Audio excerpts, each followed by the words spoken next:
هذه المنظومة قالها الشيخ عابد الخروصي في سنة 550.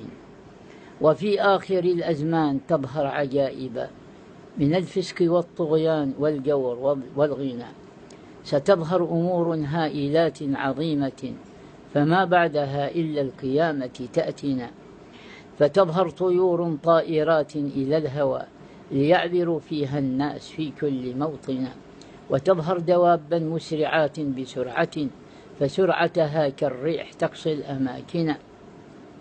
وبعض من الأعوام تفور جهنم ببلدة بغداد ستذهب بالفنا، ويهدم ذا بيت المقدس كله فلم يبق له أثر على وجه أرضنا، ويكسر تلك النسل لا يحصى عده يموج كمثل الذر على وجه أرضنا.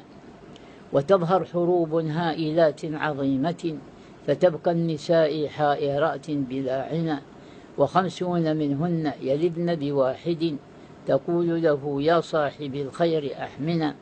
فويل لأهل الشام يا ويل ويلهم فيلكوا بما يلكوا من الذل والحزن، يحل لهم حربا عظيما مدمرا فضربأته كالرعد تهتز أرضنا.